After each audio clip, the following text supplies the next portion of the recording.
Hustle Tussle Podcast, episode number 29, and we are here for a Monday Nitro, a historic Monday Nitro in which Hollywood Hogan, you'll never believe, loses clean. It is I, KJ Johnson, alongside Hollywood. Just John. John, how's it going, my friend? I'm good, man. How are you? How's life? Well, we have reached yet another week in pro wrestling. We have another time. It's a good time to be a wrestling fan. It is, man. It is. A lot of buzz Everyone's happening. firing on all cylinders. It's good. We just come off of the Royal Rumble. Yes. We had an iconic closing angle. Yes. Gonna go down in history. We were supposed to do a Rumble show, but in Canada it snowed like crazy. It did. So we were all snowed in, so we couldn't record that. But it was a good show nonetheless. It was a really good show. It was a great show. Except for the Bray Wyatt match. Of course. Yes. But let's start. We had the men's Royal Rumble. Yes. Gunther nearly making it all the way for a second. They had me. I thought he was gonna win it for a second. But of course, it was in fact Cody Rhodes. Yep. Cody Rhodes wins. He's going on to WrestleMania. He's fighting the champion. He's fighting Roman Reigns. Yep. Probably. Because Roman isn't defending at Elimination Chamber. Well. We don't know yet. No, right? They announced it. No. He's still got Sammy. Sammy could be defending, Yeah. Title could be on the line. Yeah. You never know. And it's in his hometown, Montreal. Have some hope. Let's see. Yeah. You never know. But we have Cody winning. He's stamping his spot at WrestleMania. Yep. No Rock appearance. Yeah. Listen, I was one of the guys that fell for the whole Rock might appear thing, so kind of disappointed. But we did get Booker T, we did get Spinneroonie, so sure. it makes up for it. Yeah, the surprise was just Booker T. That's it. Yeah, we knew that Edge was probably going to be there. We knew that Logan Paul was probably going to be there. Yep. Although Logan Paul with one of the best damn Rumble spots in the last couple years. Yeah, I think that will go down in history as one of the best. My Twitter feed was just full of people reposting that spot with him and Ricochet. Listen, and he got more air than Ricochet did. Listen, the way that their bodies sounded when they collided midair was just disgusting. Beautiful stuff. But no real surprises in the men's Rumble, but at the same time, it was a good Rumble. It was yes. There was not a lot of surprises unless you're a really, really huge Booker T fan. Not a lot of surprises. But it was a fun Rumble from start to finish, though. There wasn't any. I know some Rumbles will have like moments where it's just nothing happening. I feel like in this one there was always something going on. So. I thought so as well. Yes, indeed. And then of course we had the pitch black match came next. The Mountain Dew pitch black match. Yep. I mean, it immediately ruined it by calling it the Mountain Dew pitch black match. Because I thought it was just called the pitch black match. And I was hyped for that at first. Yes. Because I'm like, finally they're giving Bray his spotlight, his moment. Exactly. Pitch black match. Let's see what he's gonna come up with. Yeah. When I looked at the poster and it said Mountain Dew pitch black match, I'm like, oh, here comes the bullshit. Yeah. Here comes the bullshit. I had no idea that it was a sponsor. Yep. It was a sponsor match. It was a Pizza Hut commercial type thing. And usually WWE doesn't, from a advertisement point of view, they're great at it. But from a actual how they deliver it, it always kind of falls flat. Yeah. Same thing with the zombies killing the Miz and Morrison. Yeah. The Pizza Hut thing, It's terrible stuff. Yeah. Terrible stuff. Yeah. And this match just ended up being a boring 7-minute no DQ match. Yeah, basically, yeah. That's it. And the only thing is, you could barely see anything. Yeah, because it was all light bright. Yeah. Naomi business. So there was a couple times where I'm like, what the fuck's going on? And then like someone will flash a glow stick and I'm like, oh, that's what they're doing. The weirdest thing was at the commentary table. Did you see at the commentary table when he's pulling shit up? And then like there's like these beads of glowy snow? I have no... And what was that? If you go, I forgot what match it was. I'm not sure if it was the Women's Rumble or if it was the Roman Sammy business. But they're still there. Like later on in the show, like they don't clean it up. I'm not sure if they can't clean it up or what was going on with that, but it stayed there throughout the whole show. And I was like, what the fuck was that? It is madness. So that match was terrible, but Bray Wyatt won.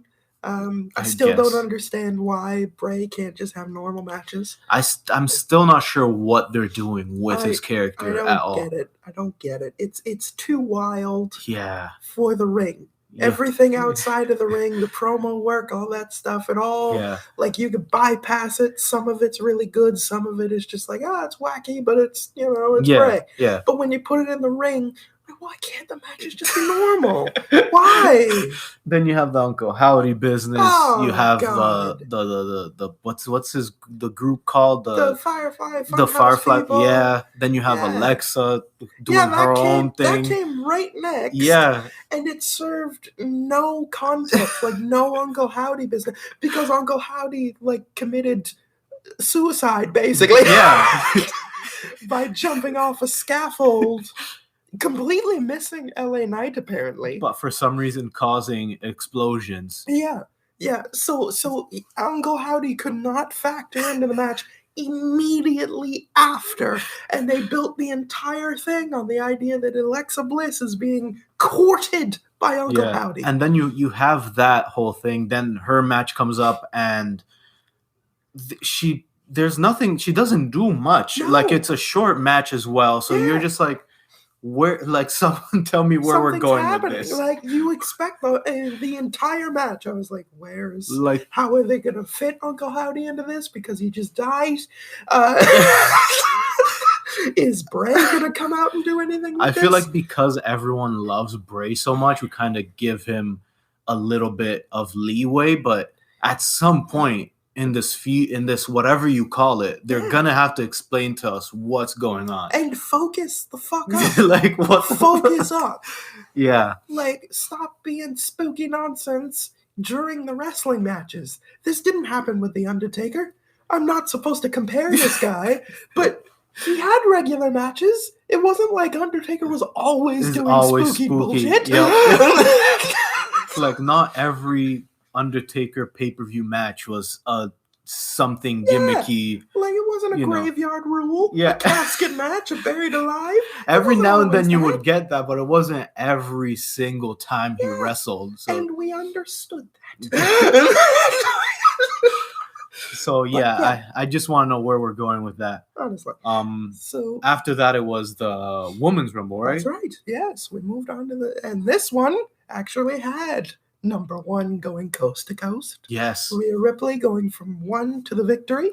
Yeah. Not really much to say about the Women's Rumble, though. Yeah, the women's division, compared to everything else in wrestling, it's good, but at the same time, it still lacks. It still lacks the momentum. Yeah, not as good a build as the Men's Rumble. No, because there was a lot of things happening in the Men's Rumble. You had Bobby Lashley and Brock Lesnar. You had Edge and Judgment Day. You had Dominic Mysterio being a goddamn scene stealer. A scene stealer. He should have been part of the final two. He should have been the last. He should have been part of the final We were talking about this during the pay-per-view. He should have been at least in the final four. Absolutely. That would have been hilarious. I definitely could have seen him in the Logan Paul spot where it's like you think he's gone, he comes back, he eliminates him, or like he tries to eliminate Gunther. Like he gets Gunther over there, and then he's just like, you bastard, come back in, chop the shit out of him. Dominic Mysterio is fantastic. He's great at the type of heel he's playing. Just the cowardly.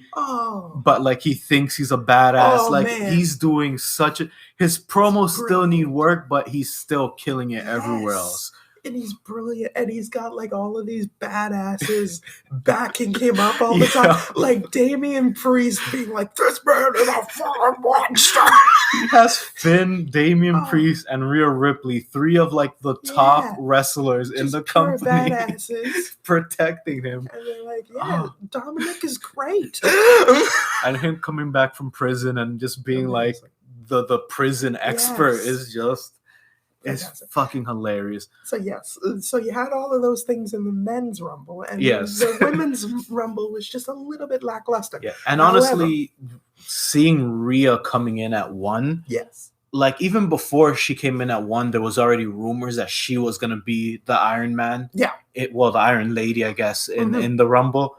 And most people pegged her as the winner. So once she came out at number 1, everyone's like, okay, she's lasting forever. Yeah. And then there was just never that one person to come in to be like, whoa, this might she might be the one. I suppose maybe Becky at one point, but I mean, Damage Control. Yeah, she has her thing.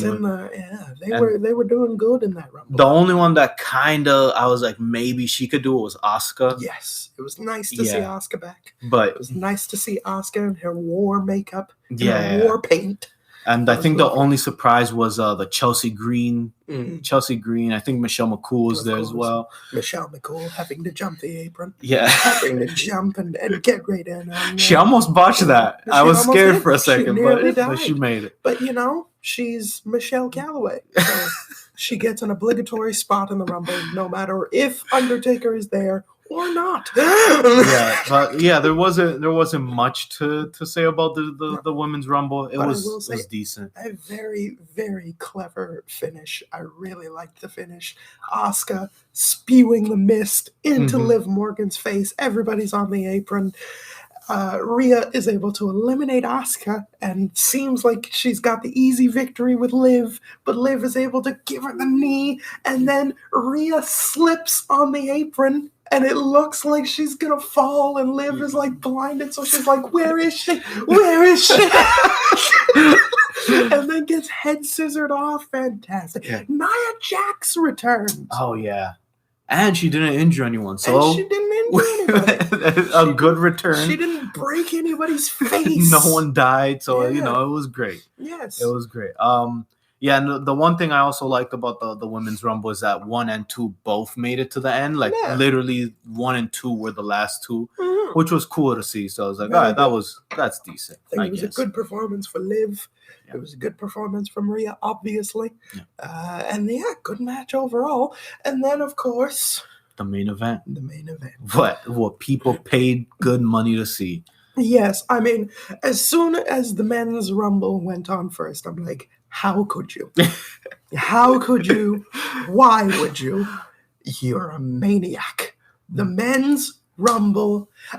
Listen. But once I saw the angle at the end, I'm like, I understand why. It's just my thing is that the Royal Rumble at this point, it trumps every other match that you announced. The men's rumble specifically. Yeah. Because be that as it may about the women's rumble, I'm glad that they get the spot, the chance to shine. But it's still it was long overdue. Yeah. But they never put as much emphasis on the women's match as they do the men's. And the men's is just more exciting. It's been around for longer. It was the thing. It trumps every other match. So it's like, even though we got to see this all-time spot and this all-time angle to close, and I really enjoy it, and I cannot argue their choice. I don't like their choice. Because honestly, I would have rather they postponed this Roman Kevin Owens match till Elimination Chamber, have Sammy turn on him in Montreal, instead of doing it here, and just have the men's match last. It's always well, not always been, but for most it should be. For most of the time, it's the last. It should be last. Yeah. That is my thing.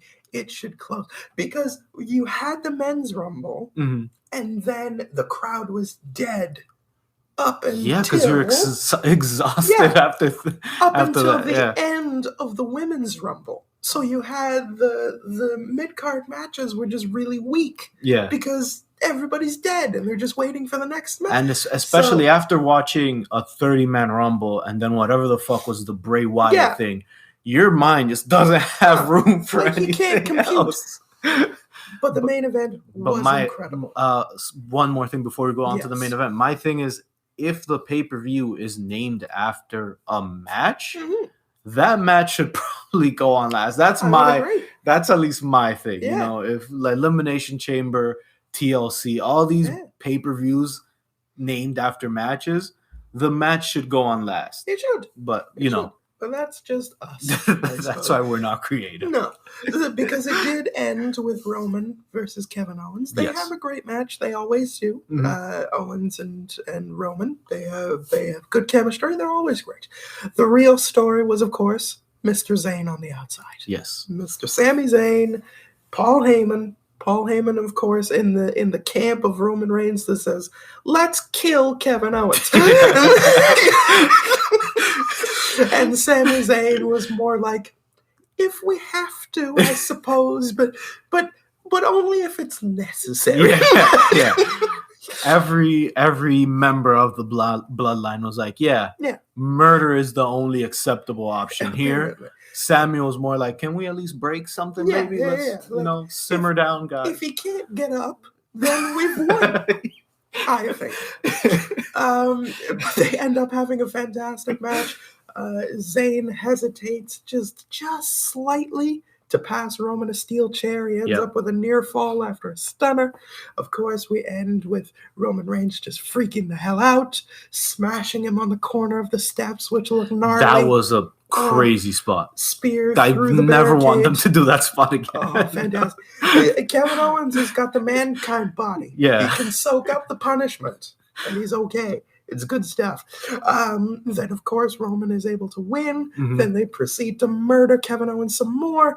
And then, of course, Sami, he can takes no more. He can stands no more. Yep. He nails Roman Reigns in the back. But the real selling point for me was not Sami, but in fact, Jey Uso. Jey Uso.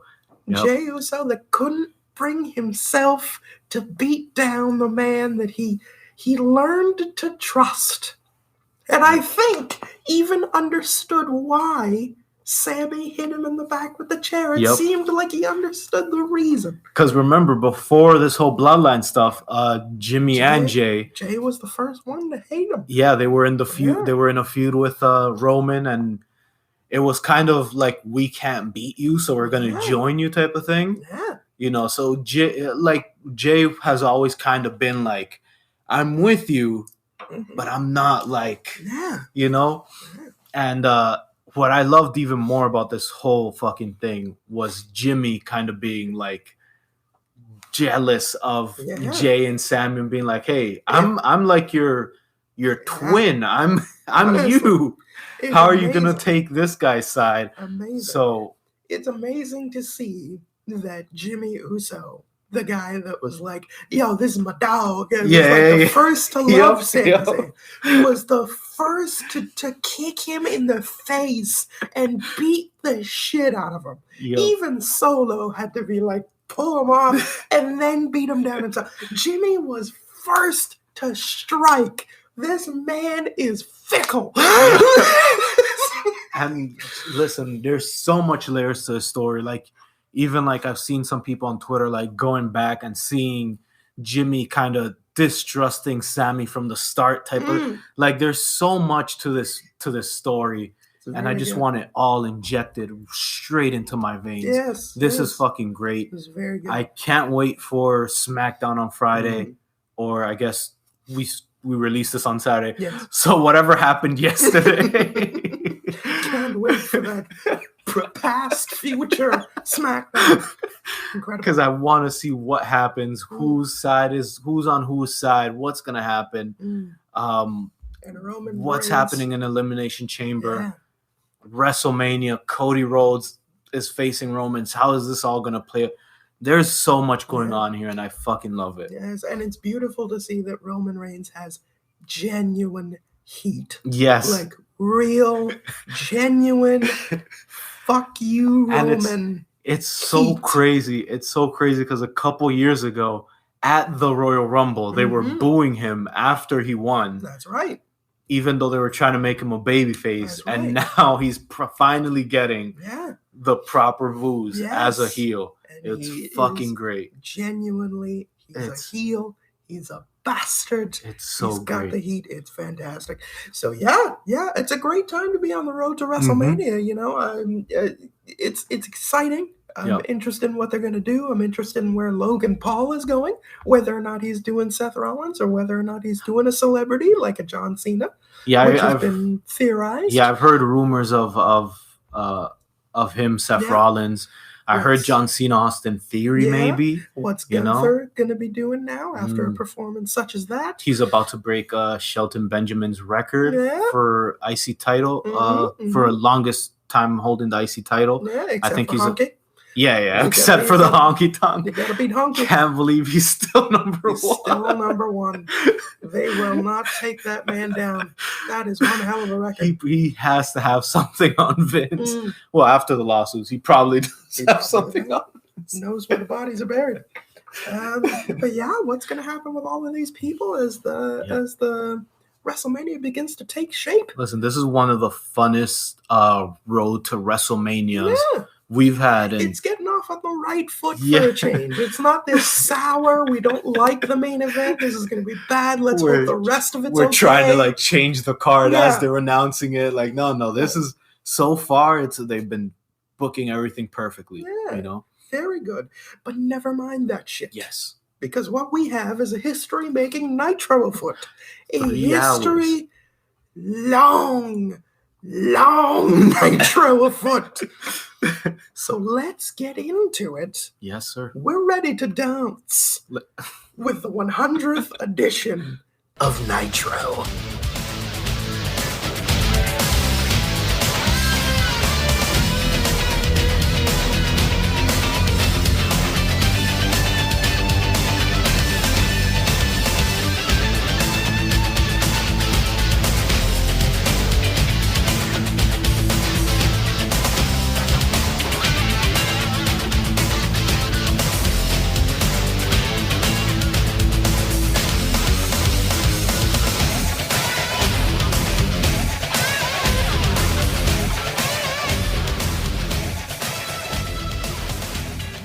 From the Palace of Auburn Hills comes Monday Nitro, the 100th edition of Monday Nitro, 100 episodes strong, and we are celebrating big time. Yep. Big time, baby, with the heavyweight championship match. Lex Luger, who won his opportunity way back at Spring Stampede.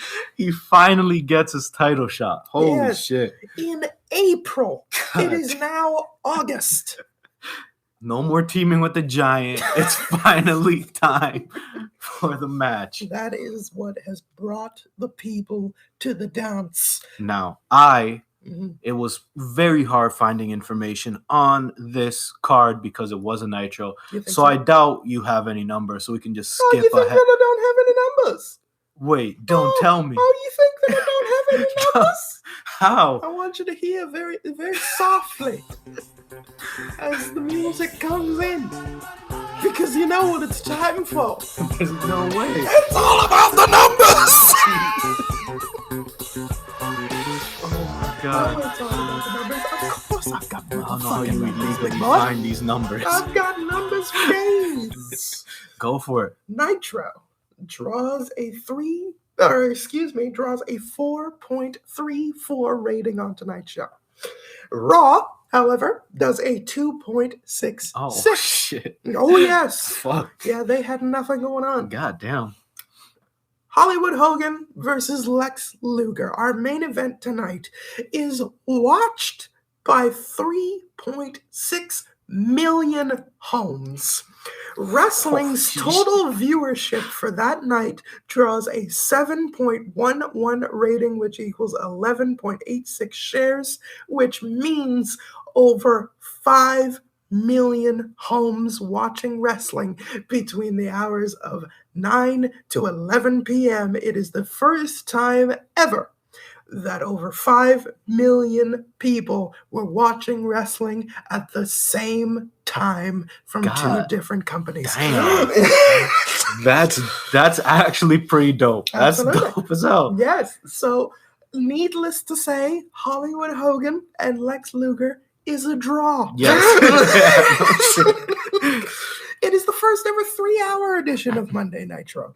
And I looked up some more tidbits, some more facts. Ooh. Let's go. Because 3-hour Nitros would become the norm going forward in 1998. They would become regularly, every week, 3 hours of Monday Nitro, very much like they did with Monday Night Raw. Okay. When they brought in the 3-hour Monday Nitros, they also brought in Thursday Thunder. So they went from doing an hour and a half to 2 hours worth of television plus your B shows, which were taped, which was, yada, yada, yada. They went from that to 5 hours of A show weekly television, along with 3 hours of B show weekly television. So they nearly doubled their thing. Actually, they more than doubled their hours on television, which got them into some hot water because you have to consider the fact that Hollywood Hogan, for example, only wrestled 16 matches a year. Among other people that were guaranteed contracts of limited dates, which was the whole reason they jumped ship from the WWF to WCW. And now they're being worked. Exactly. Yeah, now they're asked to double their workload, which means more money, brother, which means where am I going to get my time off? I'm going to stop working house shows, brother, etc., etc. Now, you would think to yourself, well, Eric Bischoff, what are you doing? You're a wild man. What's wrong with you? No. The reason that this is the first 3-hour edition of Nitro is because there was a company mandate sent down by TNT, Turner Broadcasting, that demanded going forward every go-home edition. So every edition before a pay-per-view would be 3 hours long. This was a TNT mandated. So it's out of Bischoff's hands at this point. Exactly. Yeah. This was coming from the Turner higher-ups that said, listen, your program is doing so well, we want to give you an extra hour every time you go home in order to promote the pay-per-view. This should give us more money, more sponsorship. This should give you more opportunity to promote your show. Okay. What this ends up doing, of course, is watering down the television program. As is apparent. You're telling me people don't want to watch 13 matches on one sitting? It's very apparent that something has gone horribly wrong for the first episode of a 3-hour Nitro because we open with Bruce Buffer. Yes. Yes. Or is it Bruce? It's Michael. Michael Buffer. Jesus. No. Yeah, Michael Buffer. Michael Buffer. Good Bruce Lord. is his younger brother. Oh my God. But it opens with Michael Buffer. Jesus Christ, Nitro is going to cost a fortune. Michael Buffer, Hogan. 3 hours. Jesus. And not to mention, every time that they did a Nitro, no matter what, they flew every wrestler in. So no matter if they were on the show or not, they flew every single wrestler on contract. And we're talking How did over this company 130. lose? Yeah, we're talking over 130 people just to sit there most of the time. Just to be in catering. Just being carried. Holy shit. So along with all of those people, you're paying Buffer, you're paying Hogan, you're paying the commentary team. Oh my God. Oh Lord. And then of course we have the Nitro Girls. That's another expense. There's another expense. And all of the pyrotechnics that come with the Nitro Girls, who perform the absolute worst cheerleading that I've ever seen. They have zero choreography. The music is terrible. You can't dance to it. And yeah, it's only 2 minutes. They're like, hey, woo, yay, Nitro. And then and then who is to come out but Hollywood Hogan and Eric Bischoff? Yeah. Yes, it is the first time that I actually really noticed that they dubbed over Hogan's theme, mainly because he's singing Voodoo Child on the way. Yeah. You know, it's like the NWO theme, and it's like, I'll chop it down. with the edge of my hand. Yeah, I remember when we first started reviewing the show, I believe like after a couple of shows, I'm like, wait, isn't he supposed to be coming out to Voodoo Child? When does that happen? Yeah. And it just never happened. I'm like, oh, fuck, it's fucking dubbed. At this moment. They're just here to cut a quick promo on Lex Luger, hyping the bout for tonight. Yes, just a warning for everyone. This show is 3 hours. They have a terrible management of the 3 hours. So there's a lot of promo segments. Yes, that's right. There's a lot of segments where guys come out and they're like, oh, my opponent sucks. Yeah. And that's it. Music plays. And that's it. I've done my job. He also promotes Road Wild. Yes. Because Hogan and Luger were supposed to fight at Road Wild in 5 days. But they're deciding to give the title match away on free television. And he says, 500,000 Bruma fat boys are ready to cheer me on at Sturgis, dude. And then they play Hollywood Hogan's music, but Hogan is not ready to leave. No, not yet. He says, wait, once I get through Luger tonight, Hall is next in line for some reason. He made them stop his music just to give that fact. Like, oh yeah, Hall's next. And Scott Hall is next in line. We're gonna tussle. All right, we're gonna rough it up, brothers. And then he leaves. So yeah, that's fantastic. Larry Zbyszko, Mike Tenay, and Tony Schiavone are on the desk for hour number 1. Yes. And they hype that Sting is supposed to be here because J.J. Dillon has a contract offer to get Sting back in the ring. Yes, that's one of the biggest things, aside from the main event. That's right. That's one of the biggest things that they've been announcing throughout the whole night. They're going to be repeating it over and over again. This J.J. Dillon thing that he has, he has something up his sleeve to get Sting in the ring. That's right. So let's see how that pays off. Let's see what happens. Okay, let's fire through these matches because we've got 13 of them on hand. Match number 1 is Mortis versus Kurt Hennig. We're not reviewing Mortis and Kurt. Oh, we are. We are. I'm just saying. We're going to be doing the Cliff Notes version.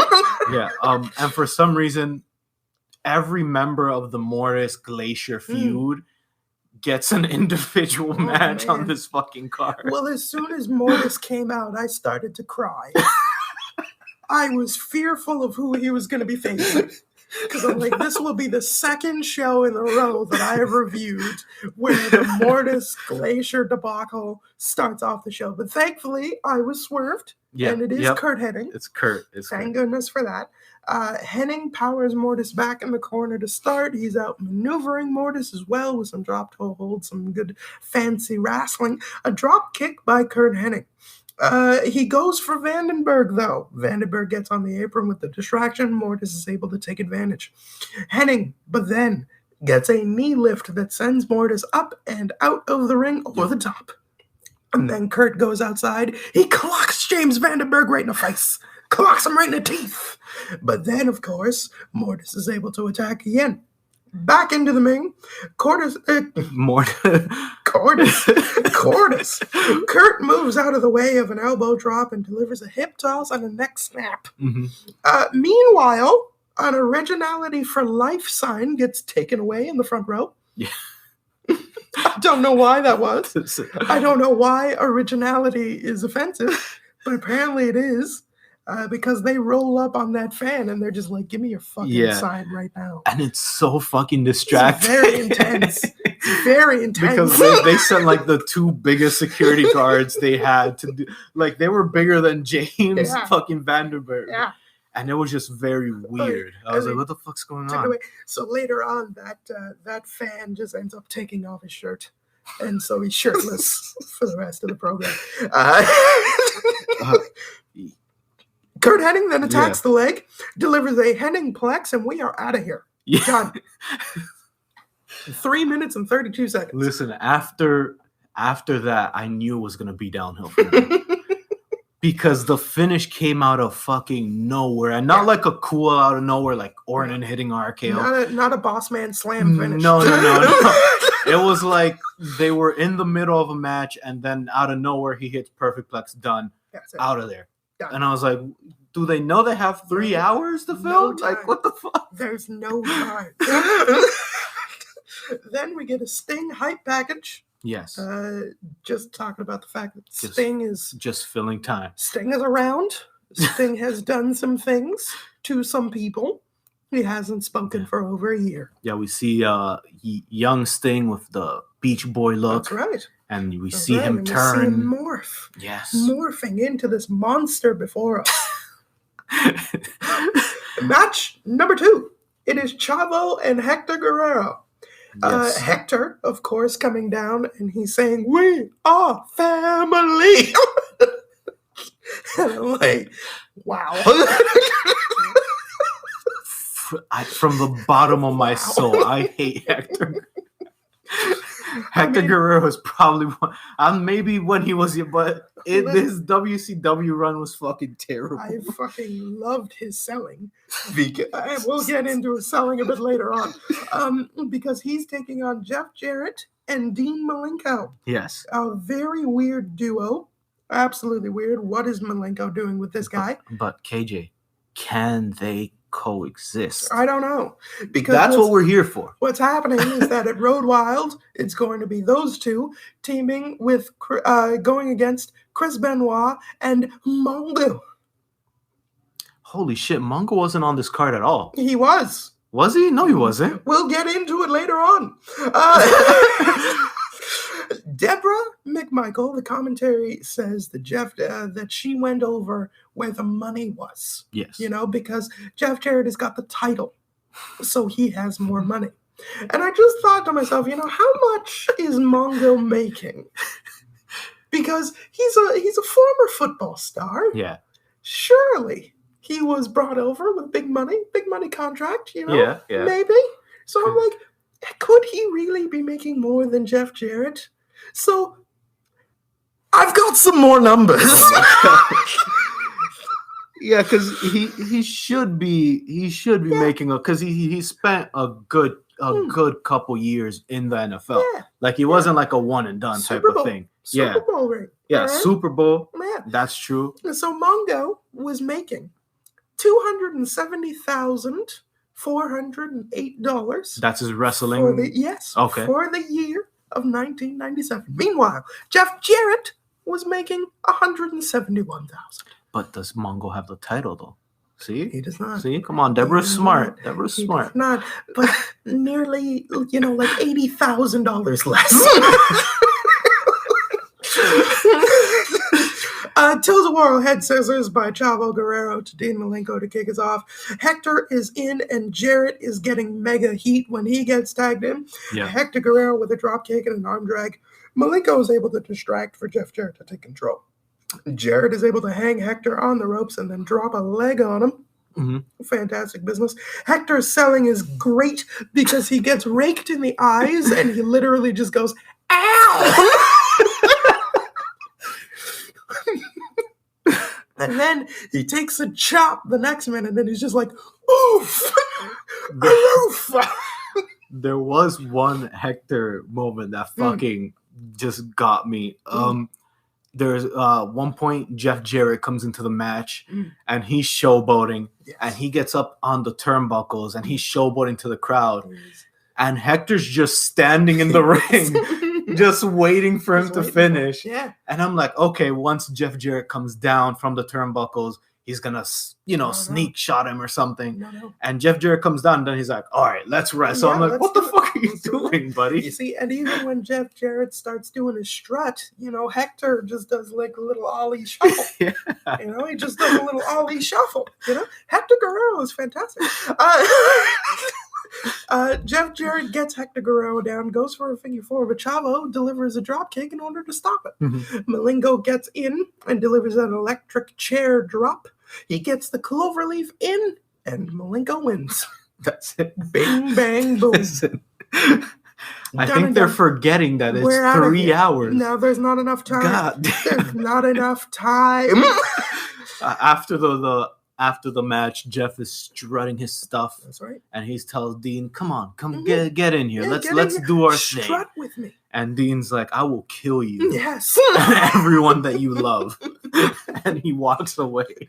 Speaking of killing with everyone that he loves, we are at the ringside with Mean by God Gene, Okay, who is there with the Raven. Okay, I thought you were gonna take this way darker. No, that's for you. Jesus. That's for you to do. Mean Gene with the Raven, who's trying to again get a word with Raven. I'm expecting a angelic poem from Raven. I'm expecting him to get up and serenade us with his words of wisdom. But instead, we get Stevie Richards. Yes. Stevie Richards is here. He's got a contract. He's been working with Turner for the last 14 days to get him a contract that is suitable for the quality of Raven. He wants to bring Raven into WCW with Stevie. A true friend. Yes. So Raven gets up, doesn't even look at the contract, and spits onto Stevie Richards. Spits and pushes him down. Yeah. Stevie gets up. Everybody's cheering for Raven. Even though he just spat and pushed on an innocent man. And then he goes to punch Stevie in the face. Stevie catches it. He says, nope, not you're anymore. not going to beat me up anymore. You're not going to do this to me. And Raven just says, all right, and walks out. Listen, this, I have the same thing that I have with Bray Wyatt, I have with Raven. Just get to what you're trying to tell me already. I love Raven to death. I have no idea what's going on. Stevie Richards sounded like a battered, so weird.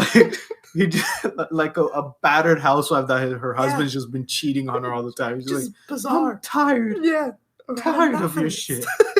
I'm not doing this anymore. I'm like, what is happening?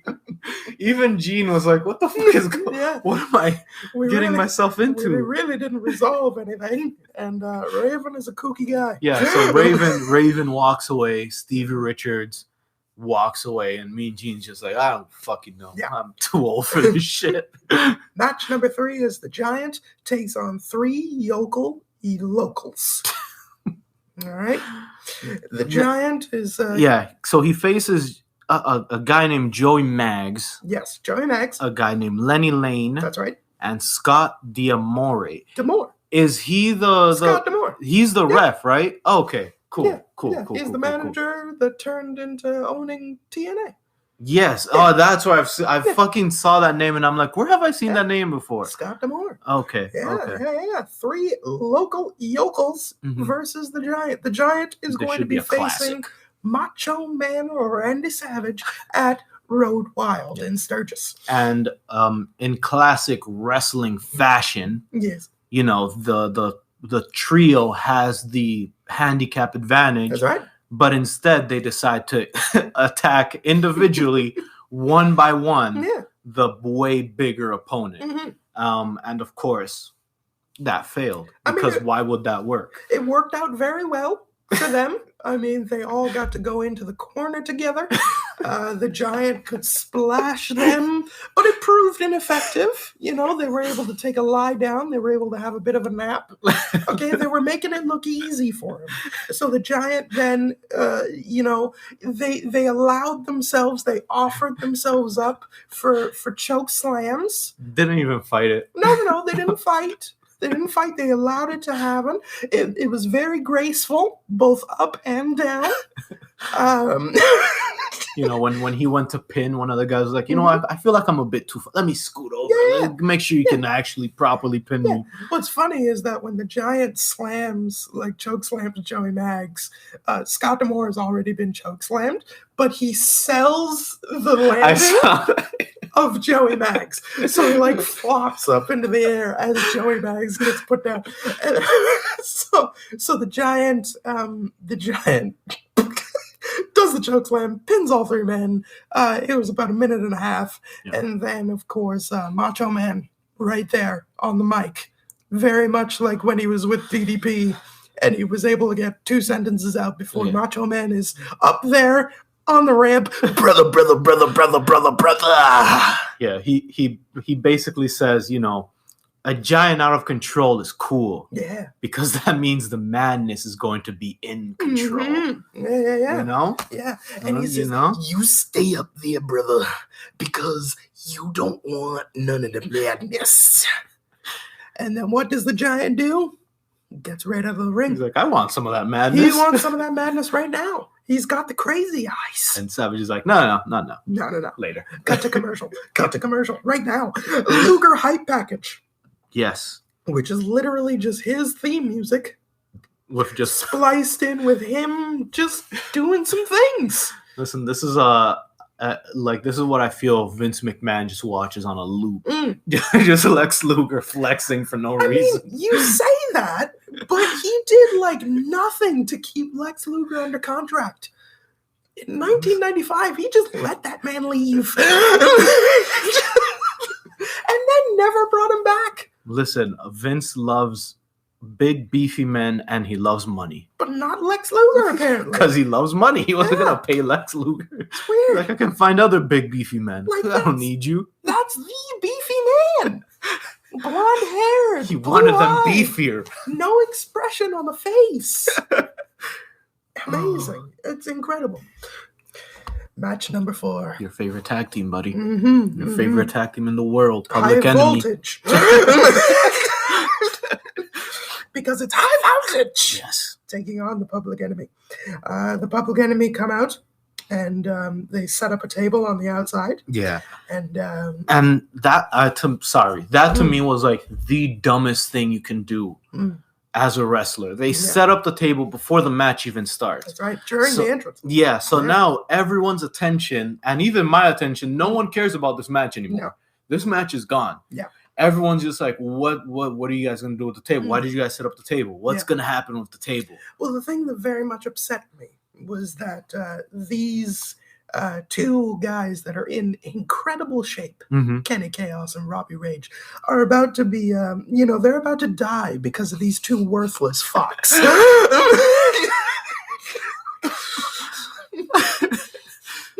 Oh my god! Because of course Rage gets knocked down by Rocco, but then Chaos is able to take advantage for a little bit. A springboard clothesline from behind by Rage is able to take Rocco Rock down. Yeah. Rage and Chaos are able to double team for a little bit on Rocco, but Rage then misses both a flying nothing and an elbow drop. Misses them both. And then Public Enemy are able to get in. They're double teaming. They do a double bulldog to that of Kenny Chaos. Chaos then moves Robbie Rage. Once they go outside, Robbie Rage is placed onto the table. Rocco Rock runs. He's going for a senton over the top, going to plant him through the table. But thankfully, Kenny Chaos is able to move Robbie Rage. Rocco then goes through the table. Leg drop by Robbie Rage to Johnny Grunge once both men are back into the ring.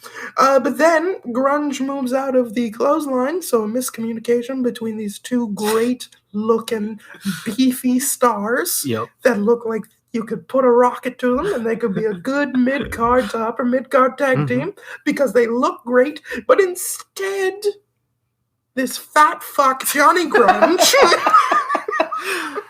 rolls up Kenny Chaos to win. Yeah. And what's so disappointing about that is that they had the man advantage.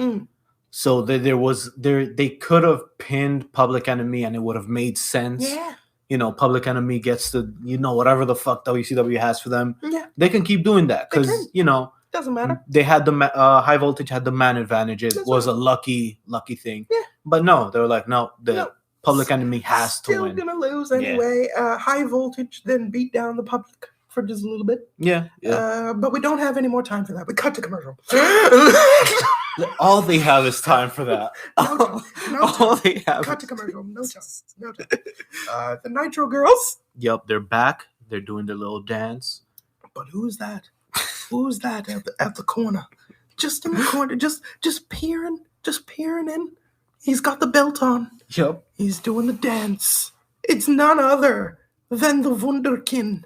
Alex Wright, the new cruiserweight champion. And I've never seen an Alex Wright match. I didn't even know who Alex Wright was. And this was my first introduction to Alex Wright. Yeah. Him getting down Doing the dance. with the Nitro girls. Right. Wearing the title. Did you listen to the theme song? Have a listen. Have a listen right here.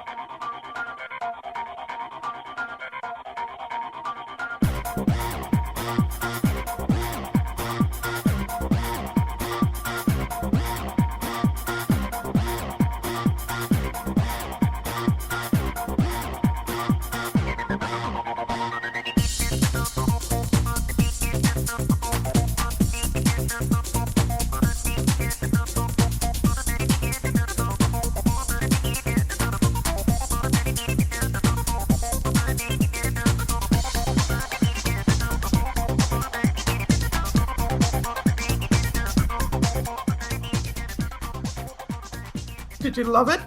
Did you love the theme song? Because I find it amazing. Just listen to this song. This is fantastic. as he's getting down, as he's boogieing, as he's partying. Yeah. Mean Gene grabs him and he's like, get over here. Yes. Stop. Yes, get over here. Please stop. Keep your day job. Then Alex Wright, he asks a question to Alex, and Alex begins to answer in German, and Mean Gene is just like, cut it out with the weasel snitch. All right? We speak English here in America. I honestly was waiting for him to be like, we speak American over here. I was like, God damn. So Alex then cuts a promo on Chris Jericho, who is going to be fighting at Road Wild. Yep. It sounds like a stacked card, man. It does. This promo is terrible, though, but it does sound like a really, really interesting card. That's right. Yeah, so he says he's going to fight Chris Jericho. He's going to beat him up.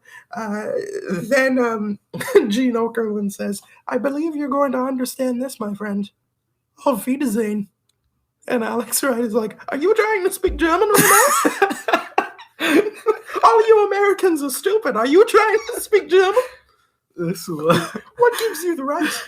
All of you Americans are stupid. You couldn't speak German. And then he dances his way to the ring for the next match, which is Alex Wright versus Scotty Riggs. Yes. And in the interest of sharing the load. Oh, boy. Josh John is going to take us through. All right, I got you. Alex Wright in the ring, and as soon as Scotty gets in the ring, Alex starts attacking him. Real hot start. Alex lands a jumping heel kick right off the bat. Both men brawl on the outside before Scotty lands a diving double axe handle on Alex. Back in the ring, Scotty's in control of the match for a bit. He goes for a top rope move, but Alex hits the rope to trip him and take back the momentum with a scoop slam. Yes. After some back and forth, Scotty manages to get Alex to the top rope, but Alex reverses Scotty, sending him to the ground, and then Alex lands just a beautiful missile drop kick for the win. Again, very simple match, maybe like a minute, 2 minutes. Someone has to tell these wrestlers that they have 3 hours to work with. No. There's no time. There's no time. As we move into hour number 2, Bobby the Brain Heenan is here. Mm-hmm. Yes. The sad thing is that there's not very much to say on commentary. Okay, no real highlights from the commentary team tonight. Everybody is just kind of doing basic shit. Yeah, because there's not much for them to work with here. There really isn't. There's just not much for them to work here. There's nothing to talk about. Yeah. All right, but Mean Gene is back. He says, here tonight, Palace of Auburn Hills. They're working Mean Gene. They're working Mean Gene tonight, boy. To the bone. But they say, Detroit won a Stanley Cup here this year. Okay, they brought home a Stanley Cup. It's fantastic. Yeah. And here comes Lex Luger. All right, Lex Luger comes out. He cuts a very, very stilted and generic promo. Listen, I'm telling you, all the promos on this card is, my opponent sucks. But I mean, this one here, like, did you notice that Lex Luger, when he's trying to remember his lines, he just points at the camera and he just holds his finger in the same position? Because he's like, listen, tonight I did a lot of work. Worked real hard. You know what this feels like? This feels like he was chilling in the back, just waiting for his match, and someone like grabbed him. I was like, yo, come. We need you for like 2 seconds. We need you for like 2 seconds. This is what the whole time I was like, did they like just bring him out like what's happening? Because he does this stilted promo and he's like, tonight, I'm gonna win the title. And he's out of here. He's done. Match number 6. And conveniently, it is 6-pack, that is. Oh, Taking on Chris Benoit. I didn't even notice that. That's so corny. I didn't even notice that. A 6 at match number 6. Get the fuck out of here. We haven't seen 6 in a while Mm-hmm. on our timeline. He has been injured, I believe. He had a little bit of a shoulder injury, but he's back and ready to go. Yep. Chris Benoit comes out to an absolutely monstrous pop. Just a huge ovation for Chris Benoit. Quick moves to start as Benoit is able to knock down 6 with a clothesline. 6 follows back with a spinning heel kick. Benoit is able to fire up and delivers a suicide dive to 6 on the outside. Mm-hmm. 6 knocks Benoit on the top rope and gets him trapped in the Tree of Woe. 6 then does a reverse Bronco Buster while Chris Benoit is hung up at the Tree of Woe. He leaps in, but he does a Bronco Buster to the midsection. Okay. So that earns him a gay slur chant. No, in the 90s, I don't believe you. Yeah. So then 6 is able to get him down, delivers 2 leg drops, but he misses a top rope move, and Chris Benoit begins to fight back. Big back body drop and a snap suplex by Chris Benoit only gets a 2. 6 then heads up to the top rope, but Benoit is able to knock him down. He sets up for a back suplex when all of a sudden Jeff Jarrett comes out and attacks Chris Benoit for the DQ. But never mind that shit, because here comes Mongo. And then Dean comes out. A brawl ensues between all 4. It's a very rare occurrence where NWO takes a back seat to a WCW storyline because 6 disappears. Yeah. A brawl ensues. Both men are all 4 men are separated as they continue to hype for Road Wild. Commercial. Match 7. Oh, hang on. What happened? What? Nitro Girls. Oh my god! No, shit about the Nitro Girls.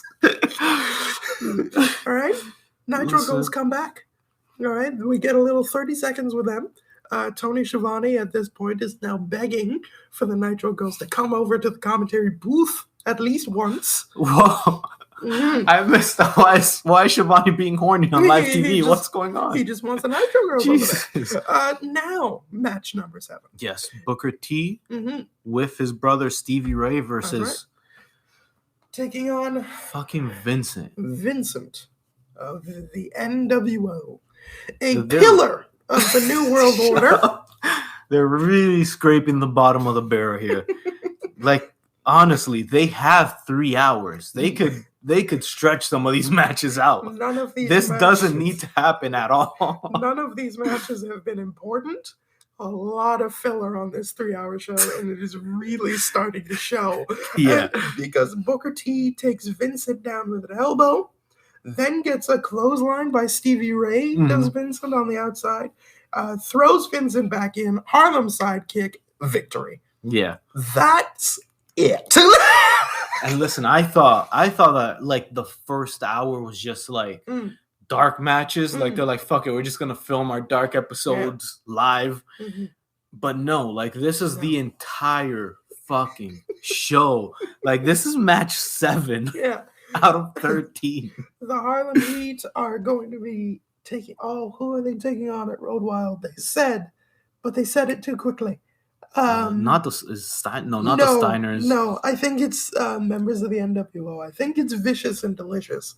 I think it's Buff Bagwell and Scott Norton. But anyway, inconsequential. Harlem Heat just gets a quick win. They beat the bejesus out of Vincent and throw him out of the ring. Thank you for coming, Vincent. Yeah.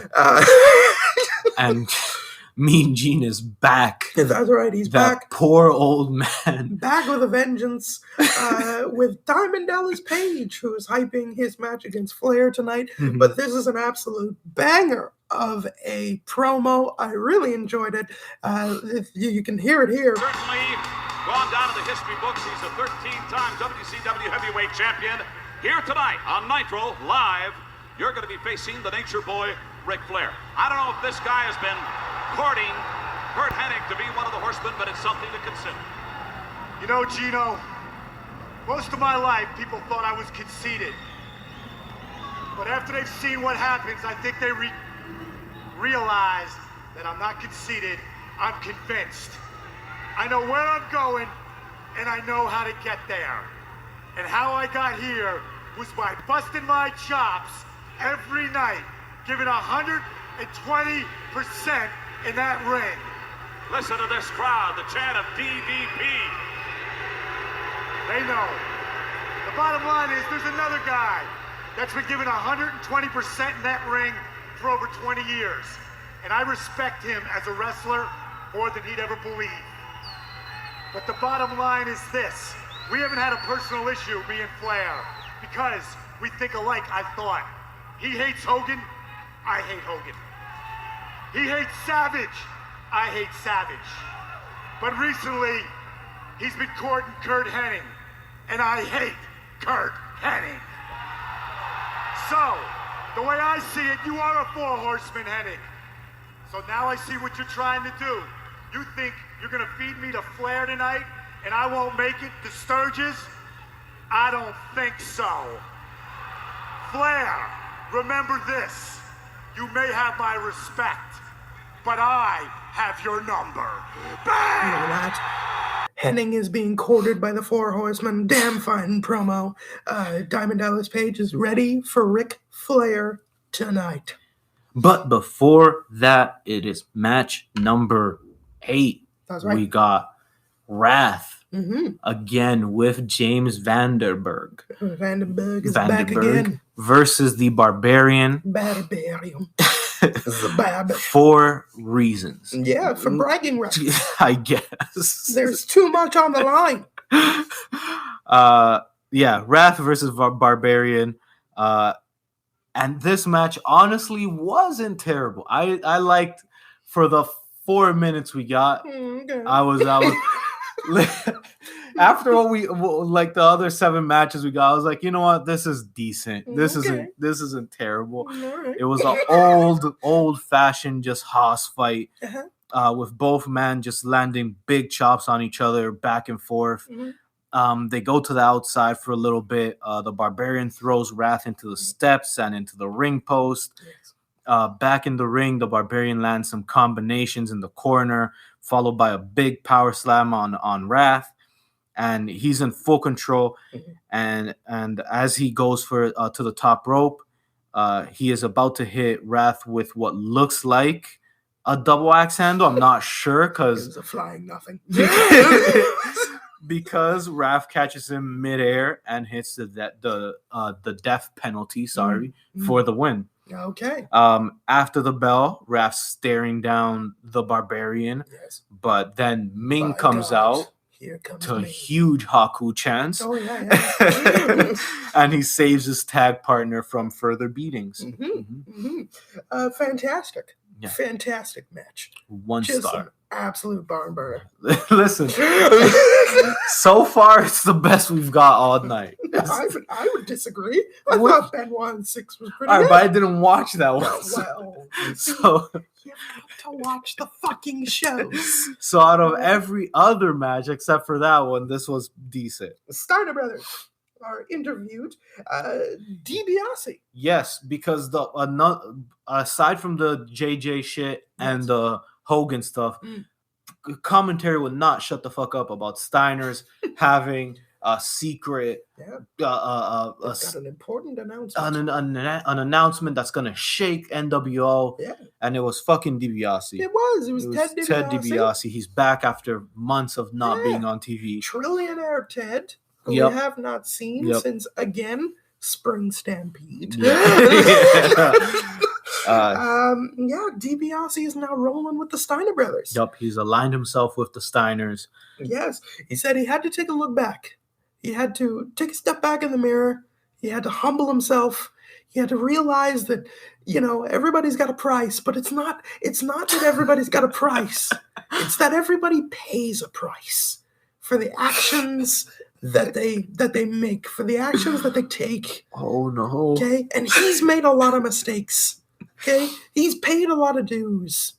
All right? His father died in the ring, which came out of left field. I had no idea about that. I was not ready for that. Yeah. I had to do some somber research. I had no idea that was a thing. When he said that, I was like, wait, good heavens. Is this part of your promo or is this for real? He might have let that slip. But yeah, none of this explains why he's with the Steiners, but whatever. But he's saying he's going to take down the NWO from within. He's going to start by taking the WWF titles.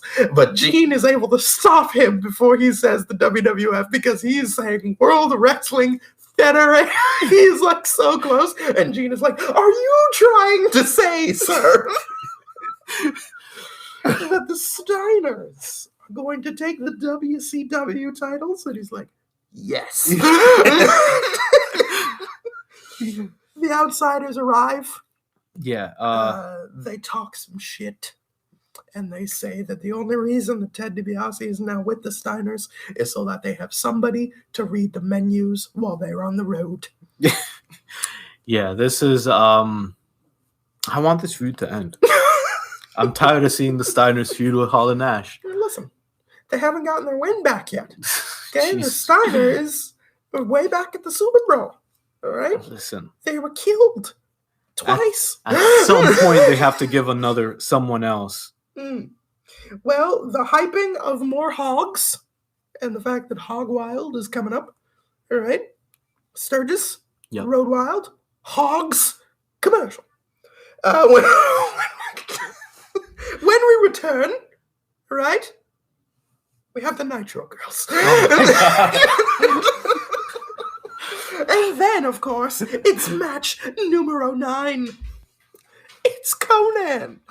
It's the K-Dog. Isn't this your other favorite wrestler? Yeah. Love Conan. It's the K-Bizzle. Yep. The K-Digga-Digga-Digga. And he's taking on Psychosis with his manager, Sonny. Oh, no. Yeah, Sonny Bono. Sonny Bono. Conan is part of the NWO. Also, Psychosis has the loudest fucking pyro. It does. What the fuck? I was watching this with my headphones on, and that shit almost blew my fucking ear. Horrible. Because Conan is awful. In every aspect of his journey, he is awful. K-Dog with the ground and pound early. He delivers the rolling clothesline, and then he delivers a snap bear with a drop kick. Yep. That's the Conan special. That's all that you get. That's it. Psychosis, then, let me show you how Lucha Libre is done. He goes up to the top rope, delivers a spinning heel kick from the top. Yep. Looks beautiful. Yep. But he only gets a 2. It's a shame. Fair. It's a shame. But, maybe they're giving them some time to work. So, No. Psychosis then delivers a very weak springboard moonsault. Like, he practically, it's as if he gave him a soft hug. It's ridiculous. That only gets a 2 count as well. Yep. Conan then, of course, catches Psychosis coming out of the ropes with a catch DDT. Puts him in the Tequila Sunrise and wins. This one disappointed me. I was already disappointed. There was no way the show was gonna bring me back. Yeah. But this one just hit a little way. It just hit a little too hard. Right. There's I don't care who the booker is. There is not a universe where Conan should go over Psychosis clean. Yeah. That was in 2.5. In 2.5 minutes. Rey Mysterio comes out on crutches because he is supposed to be facing the K-Dog at Road Wild. Yep. He says, the commentary is like, Jesus Christ, this boy ain't ready. This boy is still hurting. This boy is he's not ready to compete. This is the thing about all that. he doesn't even have a boot on. No. He's good. He's just like walking with the crutches, and I'm like, he doesn't have the boot that they put on you when you break your ankle. No, he has some sneakers on, some jeans. I'm like, it's all a mess. Rey Mysterio comes in, Conan kicks one of the crutches, and then Rey Mysterio nails him with the other. Rey Mysterio is fine. It's a swerve, an ultimate swerve. Rey Mysterio knocking Conan out with a crutch. He goes to the camera. He says, "He's not Rasa. He's not Rasa." And Road Wild, I'll tell you who's Rasa. It's gonna be me. You're not Rasa. You were never Rasa. What does Rasa mean? Race. Yeah. Okay. Like he's not like. He's not race. He's not like part of he's our. Not race. He's not part of like the Mexican race. Okay. Like he's not like they have it's the actual translation is race, but they use it as like as like to identify. It's like their N word. Oh, okay. It's like, oh, I'm Raza. Yeah, Raza. Yeah. Raza. Okay. But like if you said like, oh, I'm Raza, they'll be like, bitch. It sounds like Bane's theme in The Dark Knight Rising. You know, like, hey, Raza. Jesus Christ. Oh my God. Yeah, Raza. There goes our Mexican audience. God damn. And match number 10. Are you kidding me? No, there's no way. Are you kidding me? What did I miss? It is Glacier and Ernest. Oh, I thought I missed something. No, you should be happy. Yes, it's Glacier and Ernest versus Silver King and Damien. Damien, I didn't even know was Damien until like 2 minutes into this match when they finally said his name. Because at first I put down Silver King and then question mark. Listen, I don't know what I did to deserve this. I thought we were done doing punishment videos. Jesus Christ. But it just keeps fucking getting worse. All right. So Glacier and Ernest Miller have the worst fucking entrance in the history of entrances. Yeah. And now that they're a thing when they get into the ring, like there's a spotlight and they start doing like karate poses and they look like the two biggest dorks in the fucking world. And what's ridiculous is that during the Mortis match, in the first match, they were like, Mortis, he's gotten a lot of victories over recent weeks. He actually broke the streak of Glacier. So, he's a bit of a turd sandwich now. And now fast forward to number 10 and they're getting a featured match. Jesus. Right before, was this at the start of hour 3 or was this right before hour 3? Right before hour 3. Right, this was right before hour 3. So yeah, before hour 3. So this would have been a main event on Lord of hour number 2. Jesus. Yes, Glacier with the trip up on Silver King. Glacier knocked down, but is back up pretty quick and takes down both men, both the King and Damien. Miller is in now. Double team on Ernest Miller right away. Ernest doesn't even register it. He delivers some sloppy karate kicks, grabs an armbar, and it's one of the worst armbars I've ever seen applied. But that does not stop Ernest Miller. That does not stop the cat. What do they call him in the on commentary? Fuck the big cat or some shit like that. Yeah. Right now, he's the big cat. Ernest Miller. Yes. Silver King misses a drop kick, and Miller still sells the drop kick. Miller then gets back up. Professional. Yeah, gets back up, gets onto the top rope, does like a spin kick thing, knocks down Damien. Yep. Picks up the win in this horrid match. And then after the match, they're again standing in the middle of the ring, spotlight. This time snow's falling. That's right. And they're doing their dumb little poses. Yeah. And commentary goes, another big win for Glacier and the Cat. Yeah. And I paused the show. I needed to take a minute. It was too much. At that point, I was like, "Yeah, no one's taking this serious. I don't care." This was intense. This was the main event for hour 2. I was like, I don't give a shit. This was very intense to get through. Eric Bischoff coming out again. Eric Bischoff now, he wants to address what happened to him between the Giant and Larry Zbyszko.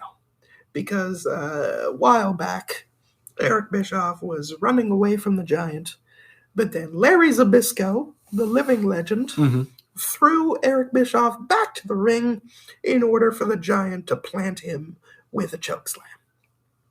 So Eric Bischoff says, he calls out J.J. Dillon first.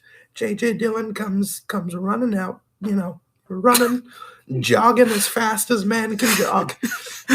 He gets into the ring. He's very cocky, very arrogant. He doesn't even face Eric Bischoff at first. Yep. He's standing almost shoulder to him. Also, he has one of the greatest names in wrestling. Dillon? Yeah, J.J. Dillon. JJ? If I ever were to become a wrestler, that would have been my name. James J. Dillon? James J. Dillon. Okay. Even the long version sounds cool as shit to me. Sorry, now back to what's going. Just fine. I had to let everyone know. Thank you. Big JJ guy over here. Okay, very good, very good. Eric will sue the Giant. He'll sue him. He'll take all his money. Yeah. He'll sue him if he even looks at him funny. Jesus. Yeah.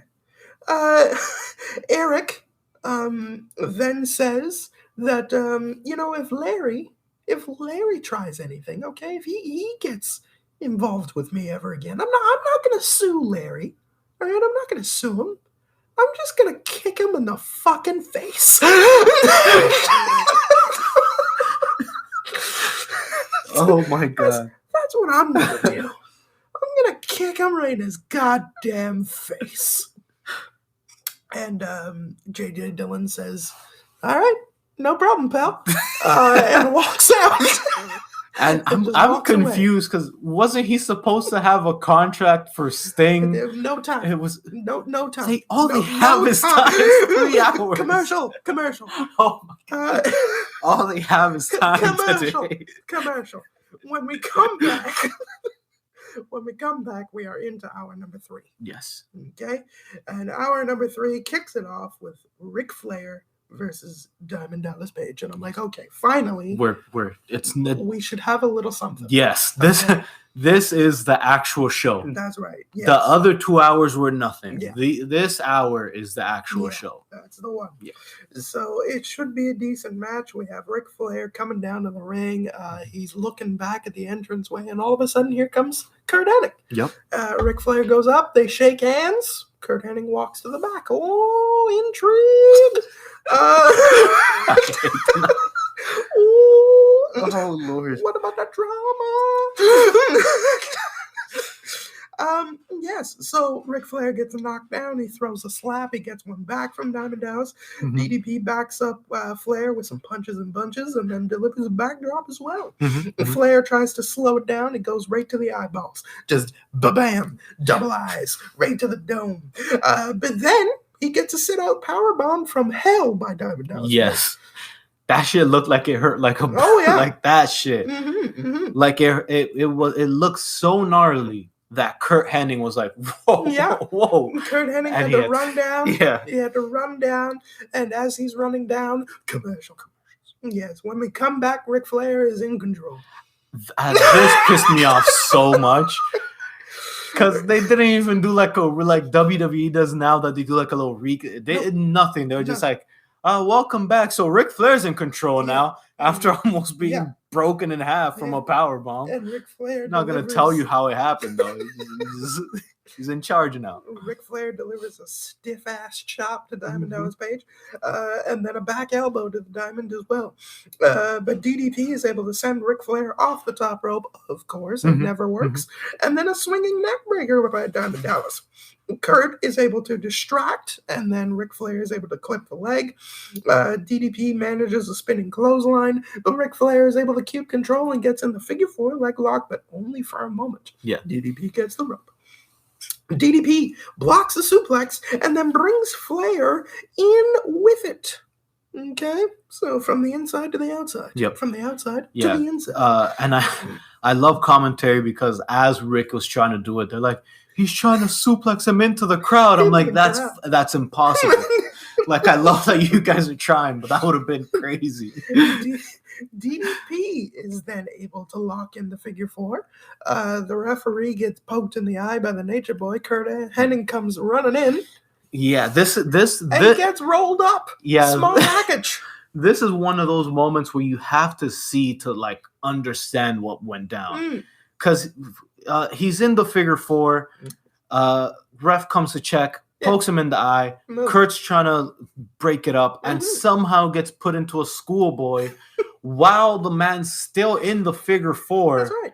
And then gets sent to the outside, and then on the outside he's like, "What just happened? What went down?" It all makes sense to me. Jesus. But Flair is able to get out. They're doing some back and forth. Ric Flair gets up and over the top rope, goes to the other side, tries to come off, but gets nailed with a flying clothesline by Diamond Dallas Page. Then picked up for the Powell Driver-based facebuster. Yeah. They still don't have a name what for that it. name is. They don't have a name for it. Yeah. Even commentators are like, he hit him with the thing. Yeah. And then Kurt Hennig comes in. Match is called off. It's a DQ finish, but DDP is able to fight off both men. It's DDP versus Kurt Hennig at Road Wild. Yeah. Kurt Hennig comes in with the I think back in the last pay-per-view they called it the hand protector. Yes. Because it wasn't a brass knuckle. Then DDP picks it up. Yeah.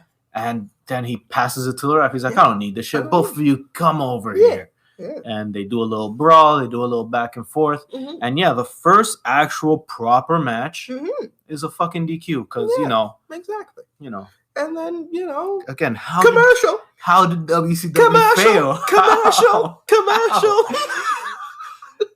Baffling. We don't have time. Not enough time. Match number 12. Jesus. Yes. This is so long. Yes, match number 12, Los Villanos versus Hector Garza and Lismark Jr. This is Villano 4 and 5. Yes, Villano 4 and 5. Villano? Yes. You say Villano? It is Villano. That sounds very Italian. I'm not gonna lie. All right. Well, how do you say it? Villano. Jesus Christ. All right, we'll go Villano then. I mean, you can call it Villano. No. We'll go Villano. Yeah, I mean, you're the Spanish correspondent, so I mean, in the interest of sharing the load, this is on you, Jono. But, so Villano 4 and 5. You've got the Spanish lucha mucha. All right, You've got that down. So you go with the Villanos. So Los Villanos. With the Villanos 4 and 5. 4 and 5, because 1 and 2 are retired, and 3 is doing 3 things. Yes. Taking on Hector Garza and Lismark Jr. And this is a match of 4 second-generation talents. The Villanos being the sons of Rey Mendoza, Hector being the son of Humberto Garza, and Lismark being the son of Lismark. Lucha fans would know who that is. Hector and Lismark are in control early with quick tags and high-paced offense. After an arm drag, Lismark goes for the pin, but one of the Villano brothers, I'm not going to see who's who. I don't give a fuck. Okay. He breaks up the pin, and now they start to get some offense in, which is not something you want, as they're technically the tag team specialist. Yes. And the Villanos are in full control, beating up Hector on the outside. Back in the ring, Hector gets enough space to tag in Lismark, who takes out one of the Villanos with a drop kick, while Hector takes out the other one with an arm drag, followed by another drop kick. Now both Villanos are on the outside. Lismark then lands a diving crossbody from the top rope to the outside, taking out one of the Villanos, and Hector hits a diving corkscrew plancha on the outside, to wiping everyone else out. Back in the ring, Lismark hits Villano with a tilt-the-world backbreaker, but before he can go for the pin, the ref gets distracted because I guess Hector was complaining about something. He gets distracted, and we get to see a little twin magic. A little switcheroo. Yeah. Lismark goes back for the pin, gets rolled up. 1, 2, 3. Yes. Very decent match. high-paced lucha action. I actually enjoyed this match. Even the ending, I haven't seen Twin Magic since like the Usos were baby faces like way back. Yeah. So yeah, that was kind of cool to see Twin Magic again. So yeah, I will say, I mean, the villanos are easy to peg because one of them is showing an outrageous amount of chest. What's an outrageous amount of chest? Because the one guy has got the singlet and it's like patched to the neck. Yeah, to the top of the neck. And then the other one, their thing goes like down to the navel of the belly button. But that's just a lot of chest. when you're a referee and you're in the moment, you know, it's all a blur. They're all just, you know. I'm just saying, I would notice that chest. It's outrageous chest. Listen, once you're in there and that adrenaline hits you, you know, everything looks Mexican to you. Because, I mean, as soon as he rolled outside the ring, all I saw was chest. And I had to call shenanigans. No. It was all chest. It was all so quick. He didn't have time to process. J.J. Dillon has a contract. Yes. He's got an offer for Sting. He says it's been 1 year since Sting has spoken. It's been 1 year since we've talked about Sting. And listen, I wasn't here when everybody turned their back on Sting, okay? I wasn't here. Yep. This has got nothing to do with me. But I am here to rectify this situation because we need Sting back in the ring if we're going to take it to this NWO debacle, this shenanigans. Yep. So listen, Sting, I've got a contract here for you because I know that you hate the NWO because you stood side by side with WCW since Uncensored, right? Since March. So I've got a contract here because we need you back for the NWO. So I want to get you in the ring. I have a contract. And Sting comes out, Monster Pop, of course. Okay? He gets into the ring, and JJ is very happy. He's grinning from ear to ear. He's like, I got him. He's going to sign this contract that'll make him be side by side with the WCW as we take on the NWO. My contract offer for you is to fight NWO member. Nope. I'm going to fight Kurt Hennig. all that build up for that. And Sting, he doesn't even read the contract. He just rips it up. No shit. Just rips it, throws it away, and leaves. And J.J. Dillon is like, I'm not giving up on this. I'll figure out what it is that you want. I'll fix him. I'll figure out what it is that you want. Meanwhile, massive Hogan chants. Oh my God. Because they very clearly know that Sting wants Hogan. Yeah. And JJ is just like, I'll figure it out. Maybe if I had Vincent into the mix somewhere, I'll get him. I'll get to the bottom of this, okay? Yes, and then Nitro Girls. Mm-hmm. And this time, the Nitro Girls are up with the commentary booth. They did it. They did it. And Horny Tony gets his wish. And Tony Schiavone is up there. He's dancing with the girls. He's saying, if my wife's watching, go to bed. Because we're having fun. Oh, the 90s was the greatest time to be alive, I swear to God. Go to bed.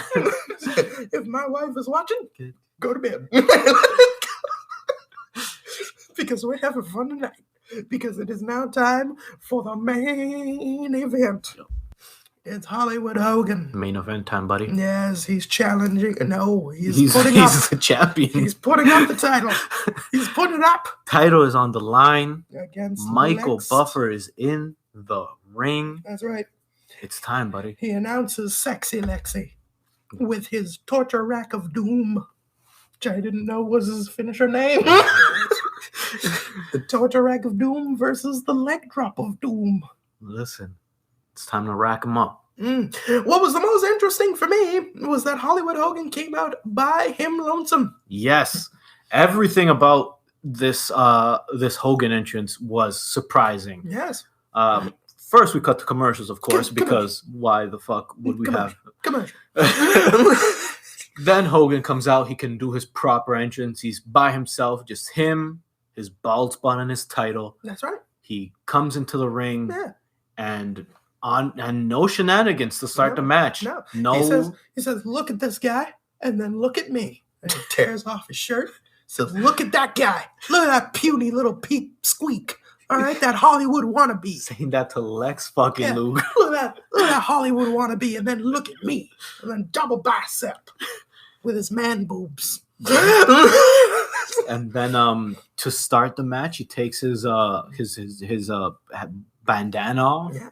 He rubs his bald spot and he throws his sweat at Luger. Yeah, flicking the sweat. You know, he's nature boy. Nature boy Hulk Hogan. All right.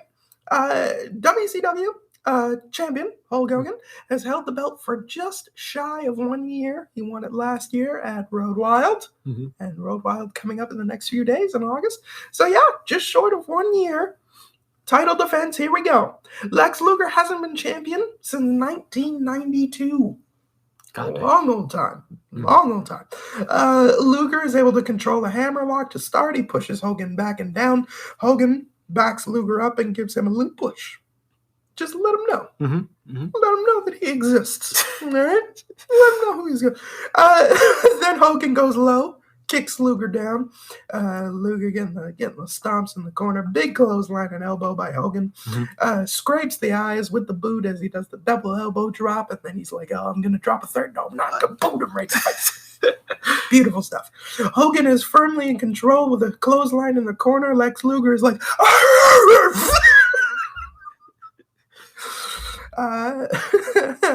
Luger is able to fight back a little bit. They head into the corner, up and over. Hogan goes to the eyes. Hogan is able to be in control back from commercial break with a bear hug. And then he delivers a headbutt once Lex Luger is out of that. And then a suplex, rare from Hogan. He's pulling out all the big moves. Listen, he's treating this as a proper title match. Hogan gets a regular old suplex off. Then he gets a back suplex. Luger has to get his foot on the rope. Luger is getting beaten so badly by the back suplex. Yeah, even you gotta get the rope break. Even with the eye rig when we went to commercials, I was expecting another Ric Flair moment, Luger being on top, but Hogan's in full control of the match so far. 90%. Hogan chokes Luger in the corner and he spits on him. What to? Right, I'm the man. Hollywood wannabe. I'm so glad that's gone from wrestling. I hate that spot. That's so gross. A big boot. Lex Luger is able to kick out at 2. Leg drop of doom by Hollywood Hogan. Luger still kicks out. Hollywood goes for a second one and misses. Luger starts to fight back. He's dropping him. He's got him. Delivers a slam. Gives the forearm shot to the head of Hogan. Hogan is on the ropes. Hogan is fighting for everything that he's got, but he's not got enough in the tank. Here comes Hall, Nash, Randy Savage. Scott Hall hits the ring. He gets taken down. Nash hits the ring. He gets taken down. Randy Savage coming off the top rope, but he gets nailed by Lex Luger and thrown out of the ring. And then Hogan is back to his feet, but it's the rack of doom. He's tapped out many times before. Will he do it again? Will he rack him? He does rack him, and he taps out. And the crowd goes fucking crazy. It erupts. Nuclear. Lex Luger is the new champion. Huge reaction for Lex. The locker room clears out for celebration. Everybody, every WCW member in unison, loving the championship title change. We go off the air with Lex Luger and the WCW locker room celebrating. Meanwhile, the NWO have congregated as Hogan is throwing around things. He's saying, have my back and roll wild, brother. Lex Luger won't know what's coming to him. Lex Luger won't know what's coming to him, brother. Get those cameras out of here. Get out of here. Get out of here. And then, of course, Bobby the Brain is saying that Hogan is crying like a baby. Hogan's crying like a baby. Tony Schiavone is saying, oh, yeah. Lex Luger, you the man, bro. I've never seen Tony smile so much. You the man. They're there. They're trying to get the NWO logo off of the belt. They're getting the polish, the remover. All is right with the world in WCW. They've never looked stronger. as they head into Road Wild, which will be our next event. Yep. But until then, it is time for the match of the night, the standout star, and the overall show grade. Just John, I'm going to start with 3 you. fucking hours. 3 hours 3 of action. hours. God damn. What have you got for me? Match of the night. This was a tough one. No, it wasn't. It's a Luger Hogan. Luger Hogan. Go with the main. It's the only match worth watching on This is fair. on this card. And that's literally my only reason. It's the only match that actually goes longer than 5 fucking minutes. Gotcha. Standout star. I've been saying it for a while. It's Luger. It's finally It's finally happened. He got the title. I was so happy to see that. Overall show grade, 2 out of 5. 2 out of 5. I was gonna give it a 1 star, but I did like the main event. I like that last hour, so that last hour pushed it to 2. Okay. But if not, this was gonna be 1. Yeah. Not a fan of this show. Not at all. Not a fan of Not the in the historic slightest. Nitro. It's the historic Nitro. Listen, man. this card, if you trim some of the fat and let them actually go a little longer, this card could have been something. But they just needed to put Mortis and Glacier and all these fucking guys in there. Gotcha. All right. Well, my match of the night, I am going to do Ric Flair and Diamond Dallas Page. Fair. I thought that was a bit more entertaining. Fair. I want to give a little shout out, a little special mention to Benoit and Six because they were very fast paced, very quick for the little bit of time that they had. They've maximized their minutes. The only downside is that they did have that little shitty finish where everybody brawls. There's Mongo involved. There's Jeff Jarrett involved. It's all terrible. But up until that point, it's actually quite a good match. So that's a little sleeper match for you. Okay. But I will go with DDP and Ric Flair. I thought that was the most bang for your buck outside of the main event. Who's your standout star? My standout star, I was torn. I was torn between Lex Luger and Diamond Dallas Page.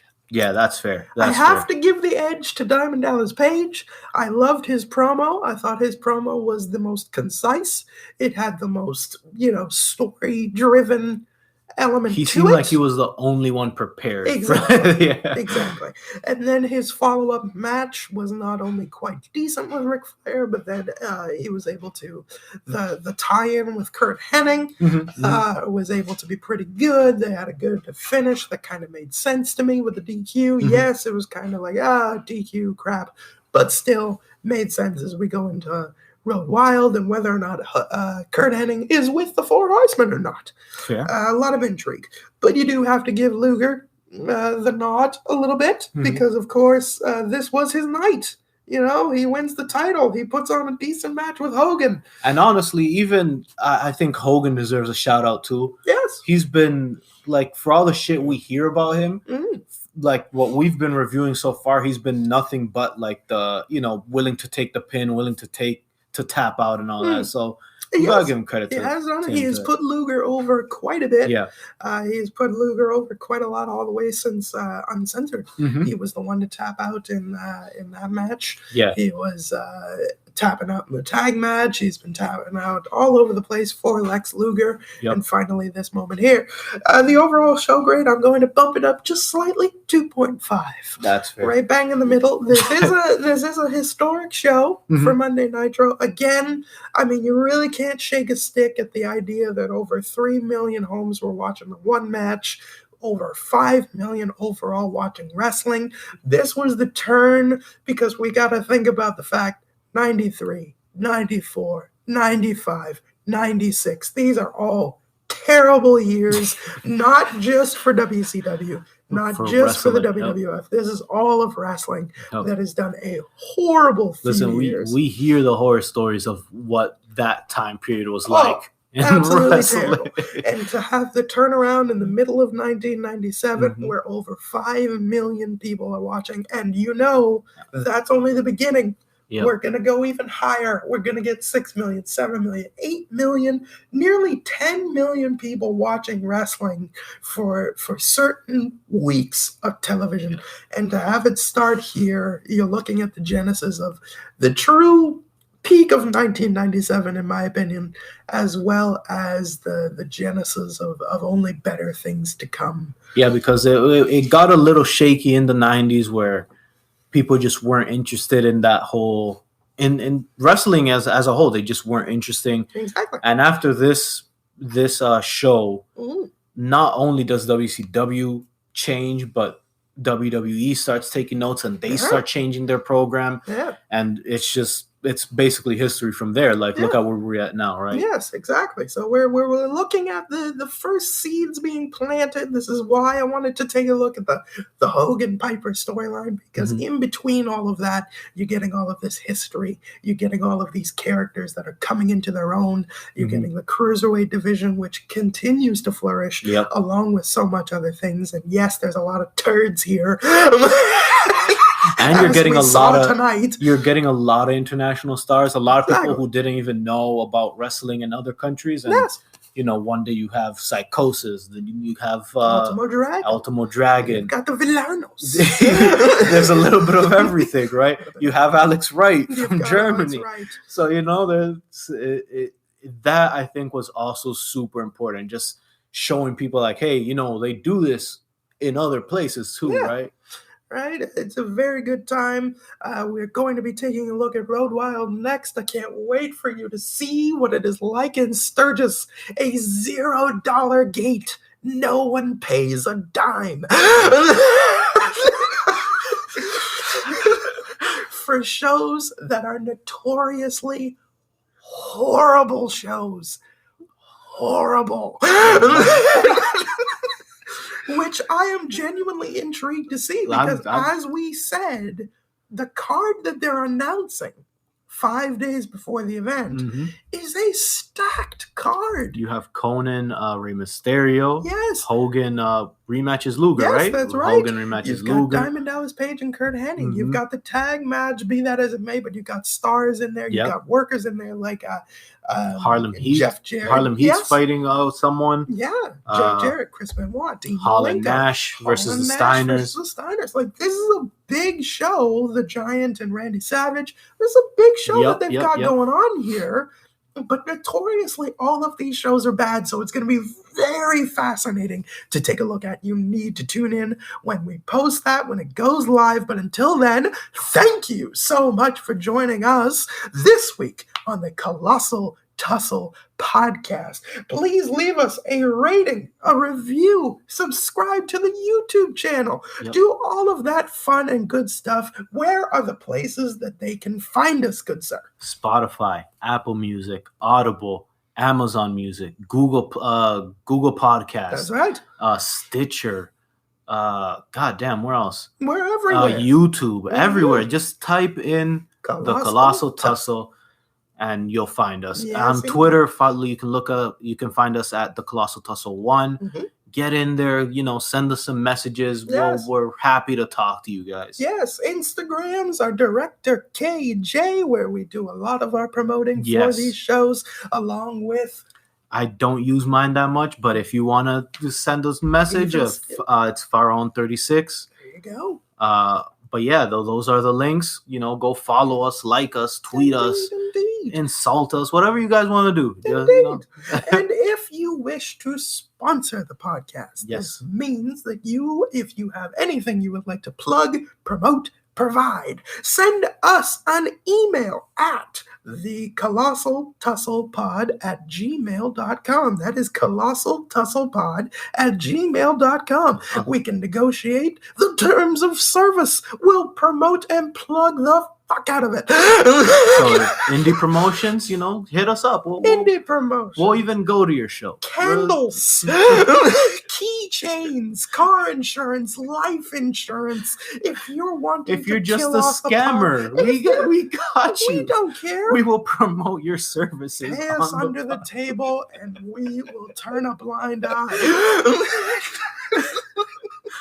But indeed, contact us at thecolossaltusslepod@gmail.com for sponsoring the podcast. We thank you so much for joining us. We thank you so much for listening. Your continued support. We are in multiple countries. It's insane. We've broken into India. We're in Spain. We're in the US, all over the place. We're in England. And we thank you so much for all of your continued support. We love each and every one of you fucking beautiful people.